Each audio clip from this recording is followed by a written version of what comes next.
President Trump শনিবারে যখন ইরানের সর্বোচ্চ ধর্মীয় নেতা আয়াতুল্লাহ আলী খামেনিকে হত্যার জন্য অভিযান পরিচালনার নির্দেশ দিয়েছিলেন বা মার্কিন যুক্তরাষ্ট্র এবং ইসরায়েল মিলে যখন সেই অভিযানটি পরিচালনা করেছিল, তখন প্রেসিডেন্ট ট্রাম্পের ধারণা ছিল যে সর্বোচ্চ ধর্মীয় নেতার মৃত্যুর মাধ্যমে ইরানের পুরো শাসন ব্যবস্থা একরকমের হুড়মুড় করে ভেঙে পড়বে।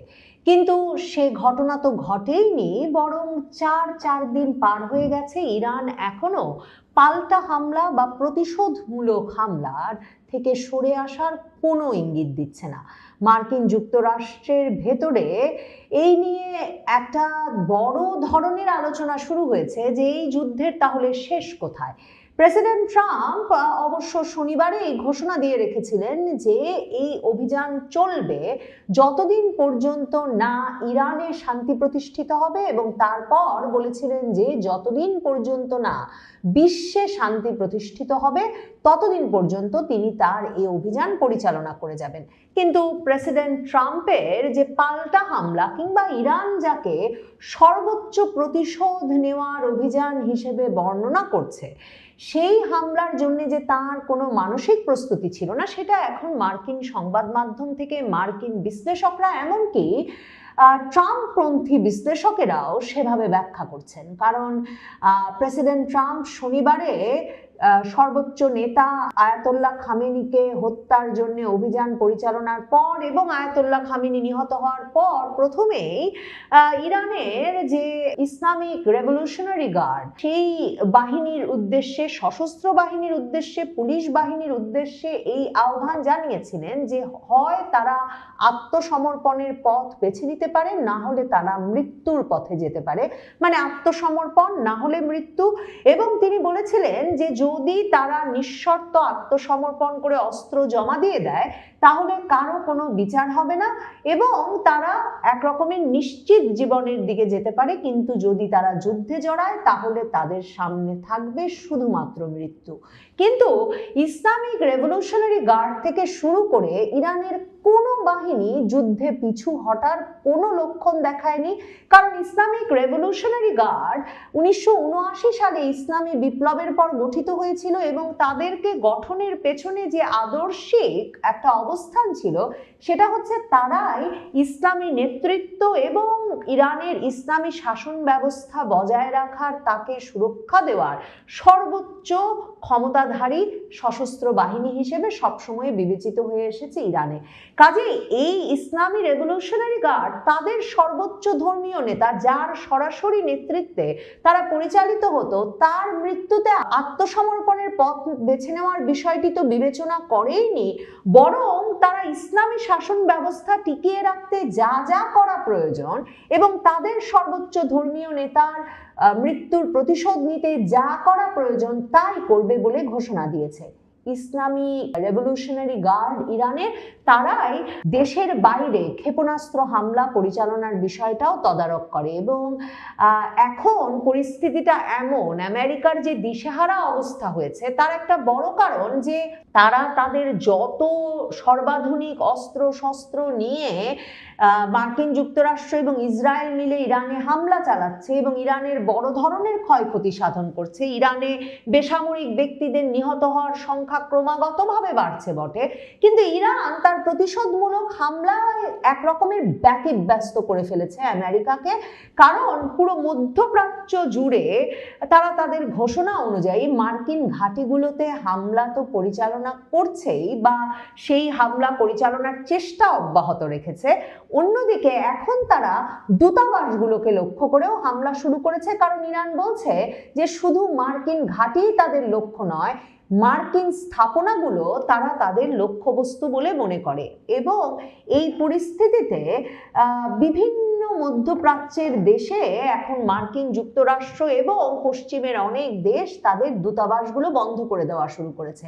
মার্কিন যুক্তরাষ্ট্র এরই মধ্যে কুয়েতে তাদের দূতাবাস বন্ধ ঘোষণা করেছে, আর সৌদি আরবে মার্কিন যুক্তরাষ্ট্রের দূতাবাসে ইরানের ড্রোন হামলার পর তাদের ভাষায়, মার্কিনীদের ভাষায়, সীমিত পরিসরে আগুন লেগে যাওয়ার পর মার্কিন যুক্তরাষ্ট্র রীতিমতো ঘোষণা দিয়েছে যে যে কোনো সময় সৌদি আরবে আবারও ইরানের হামলা হতে পারে। কাজেই মার্কিন নাগরিকেরা যাতে কোনোভাবেই সৌদি আরবে মার্কিন দূতাবাসের আশপাশে না থাকে। তারা বলেছে রিয়াদ, দাহরান সহ সৌদি আরবের অনেকগুলো গুরুত্বপূর্ণ শহরেই এখন ইরানের ড্রোন আক্রমণের সম্ভাব্য লক্ষ্য, এবং সেসব জায়গায় মার্কিন যুক্তরাষ্ট্রের নাগরিকদের তারা সাবধানে থাকতে বলেছে।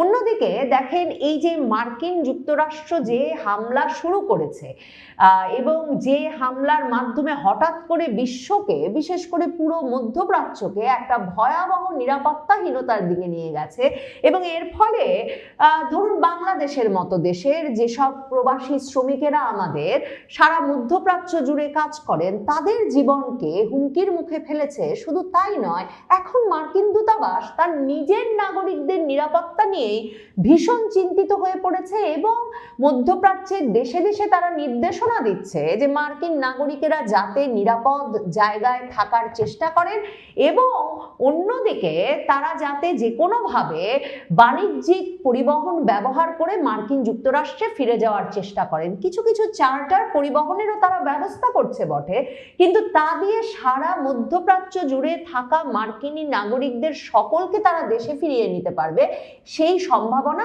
ক্ষীণ। সৌদি আরবের রাষ্ট্রায়ত্ত তেল কোম্পানি আরামকোতে ইরান হামলা করেছে, এ খবর বেরিয়ে এসেছিল সোমবারে, কিন্তু ইরানের বার্তা সংস্থা তাসনিম নিউজ এজেন্সি জানাচ্ছে, ইরান বলছে যে তারা সৌদি আরবের রাষ্ট্রায়ত্ত তেল কোম্পানি আরামকোতে হামলা করেনি, কারণ তারা এখন পর্যন্ত শুধুমাত্র মার্কিন ঘাঁটি এবং মার্কিন স্থাপনায় হামলা করছে। কাজেই তাদের ক্ষেপণাস্ত্র হামলার যে তালিকা তার কোনো অংশে এখন পর্যন্ত আরামকো তেল কোম্পানি লক্ষ্যবস্তু হিসাবে তালিকাবদ্ধ ছিল না।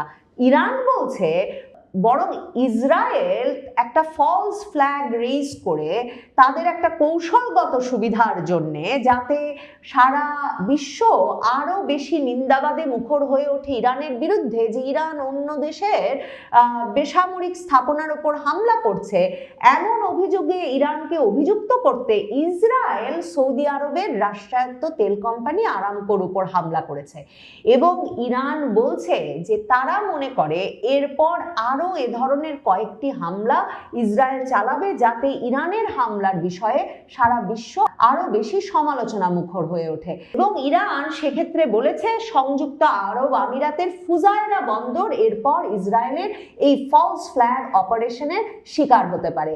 ইসরায়েলের তেল আবিবের পাশের একটা শহরে আবার ইরানের ড্রোন গিয়ে আঘাত এনেছে, এবং সারা বিশ্বের প্রতিরক্ষা বিশেষজ্ঞরা বলছেন যে ইরান থেকে ক্ষেপণাস্ত্র হামলা চালিয়ে, মানে এই মাঝখানের সবগুলো দেশের এবং মার্কিন যুক্তরাষ্ট্রের এবং ইসরায়েলের এই ড্রোন প্রতিরোধী যে ব্যবস্থা, ক্ষেপণাস্ত্র বিধ্বংসী যে ব্যবস্থা, সেসব ঠেকাতে ঠেকাতে গিয়ে যে ইসরায়েল পর্যন্ত ইরানের ড্রোন হামলা করতে পারছে, সেটা ইরানের যে ব্যাপক সামরিক দক্ষতা তারই উদাহরণ। ইসরায়েল নিজেই বলছে, ইসরায়েলের সম্প্রচার মাধ্যম চ্যানেল 12 এর বরাতে খবর বেরিয়ে এসেছে যে ইসরায়েলের মধ্যাঞ্চলীয় শহর পেতা তিকবা শহরে আঘাত হানতে পেরেছে ইরানের ক্ষেপণাস্ত্র, এবং টাইমস অফ ইসরায়েল বলছে ইরানের ওই একটা ক্ষেপণাস্ত্র ইসরায়েলের ওই পেতা তিকবা শহরে আঘাত আনার পর ব্যাপক ক্ষয়ক্ষতি হয়েছে। তবে তেল আবিবের পাশে অবস্থিত ওই শহরে ক্ষেপণাস্ত্র হামলায় এখন পর্যন্ত কোনো হতাহতের খবর পাওয়া যায়নি। ইরানের ইসলামিক রেভলিউশনারি গার্ড দাবি করেছে তারা বাহরাইনে একটা মার্কিন বিমান ঘাঁটিকে সম্পূর্ণভাবে ধ্বংস করে দিয়েছে। ইরানি সংবাদ সংস্থা IRNA জানাচ্ছে যে IRGC মানে রেভলিউশনারি গার্ড ঘোষণা করেছে তাদের নৌবাহিনী ভোরবেলায় বাহরাইনের শেখ ইসা এলাকায় মার্কিন বিমান ঘাঁটিতে বড় আকারের ড্রোন ও ক্ষেপণাস্ত্র হামলা চালিয়েছে। 20টি ড্রোন ও 3টি ক্ষেপণাস্ত্র নিক্ষেপ করে ঘাঁটিটির কমান্ড সদর দপ্তর ধ্বংস করে দেওয়া হয়েছে বলে ইসলামিক রেভলিউশনারি গার্ডের পক্ষ থেকে দাবি করা হয়েছে।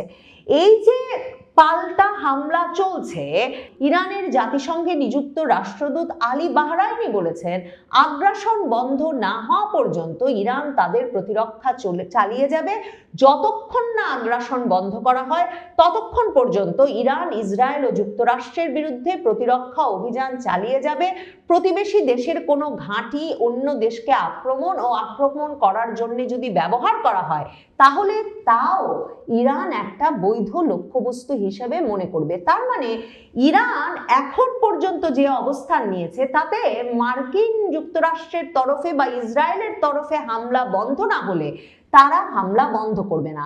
যদিও প্রেসিডেন্ট ট্রাম্প বলছেন ইরান নাকি তার সঙ্গে কথা বলতে চাইছে এবং তিনি বলে দিয়েছেন যে এখন দেরি হয়ে গেছে, তিনি আর কথা বলতে রাজি নন।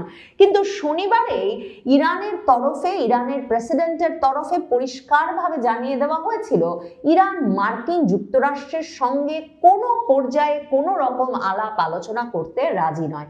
এরকম আলাপ আলোচনায় কোনো পক্ষ রাজি নয়। এই অবস্থায় মার্কিন যুক্তরাষ্ট্রের ভেতরেও এই প্রশ্ন ক্রমেই বাড়ছে যে এই যুদ্ধের তাহলে শেষ কোথায়। মার্কিন কংগ্রেসের শুনানি অনুষ্ঠিত হয়েছে যেখানে বিরোধী ডেমোক্র্যাট সেনেটররা জানতে চেয়েছেন যে এই যে একটা লক্ষ্যহীন যুদ্ধে ট্রাম্প জড়িয়ে ফেলেছেন পুরো দেশকে, এর শেষ কোথায়। তখন মার্কিন পররাষ্ট্রমন্ত্রী মার্কো রুবিও এক অভিনব ব্যাখ্যা হাজির করেছেন কেন প্রেসিডেন্ট ট্রাম্প ইরানের এই যুদ্ধে জড়িয়ে পড়েছেন। সেখানে মার্কিন পররাষ্ট্রমন্ত্রী মার্কো রুবিও কংগ্রেস শুনানিতে সেনেটরদের উদ্দেশ্যে বলেছেন যে যদি মার্কিন যুক্তরাষ্ট্র এই অভিযানে নিজে যুক্ত নাও হতো তাহলেও ইসরায়েল যেহেতু ইরানের ওপর হামলা করতই, আর ইসরায়েল ইরানের ওপর হামলা করলে যেহেতু ইরান পাল্টা হামলায় মার্কিন যুক্তরাষ্ট্রকে লক্ষ্যবস্তুতে পরিণত করতই, তাই প্রেসিডেন্ট ট্রাম্প সিদ্ধান্ত নিয়েছেন যে তিনিও ইসরায়েলের সঙ্গে এই হামলায় মার্কিন যুক্তরাষ্ট্রকে যুক্ত করবেন। মানে পররাষ্ট্রমন্ত্রীর এই অভিনব ব্যাখ্যা শুনে ডেমোক্র্যাট সেনেটরদের মধ্যেও নানা রকম প্রশ্ন জেগেছে। ডেমোক্র্যাট সেনেটররা সংবাদ মাধ্যমকে বলেছেন যে কংগ্রেসে যত প্রশ্ন তারা উঠিয়েছেন বেশিরভাগ প্রশ্নেরই উত্তর মেলেনি ট্রাম্প প্রশাসনের কাছ থেকে। প্রেসিডেন্ট ট্রাম্প শনিবার এই যুদ্ধ শুরু করার পর ব্রিটিশ পত্রিকা ডেইলি মেইলকে দেওয়া এক সাক্ষাৎকারে প্রথম বলেছিলেন যে ইরান যদি দ্রুত হাল ছেড়ে না দেয় তাহলে এই যুদ্ধ খুব বেশি হলে 4 সপ্তাহ স্থায়ী হতে পারে। কিন্তু এখন যখন মার্কিন প্রতিরক্ষা মন্ত্রী পিট হেগসেথকে জিজ্ঞেস করা হয়েছিল যে যুদ্ধ যেদিকে মোড় নিচ্ছে সেটা কি একটা লম্বা যুদ্ধে পরিণত হবে কিনা, তখন মার্কিন প্রতিরক্ষা মন্ত্রী পিট হেগসেথ সংবাদ মাধ্যমের সামনে বলেছেন যে এই যুদ্ধ 6 সপ্তাহ সময় পর্যন্ত চলতে পারে এবং প্রয়োজনে হয়তো স্থল সৈন্য পাঠাতে হতে পারে মার্কিন যুক্তরাষ্ট্রের তরফে ইরানে। কারণ ইরানের শাসন ব্যবস্থা পরিবর্তনের যেই লক্ষ্য নিয়ে প্রেসিডেন্ট ট্রাম্প ওই যুদ্ধ পরিচালনা করেছিলেন, মার্কিন যুক্তরাষ্ট্রের অনেক পর্যবেক্ষক বিশ্লেষকই বলছেন যে এই যে বিমান হামলা করে শাসন ব্যবস্থার পরিবর্তন ঘটিয়ে ফেলা যায়, এই ধারণাটার মধ্যেই প্রেসিডেন্ট ট্রাম্পের গলদ ছিল। এই সব মিলিয়ে মার্কিন প্রশাসন শুধু নিজে দিশেহারা হয়ে পড়েনি ইরানে হামলা চালিয়ে, বরং ইরানে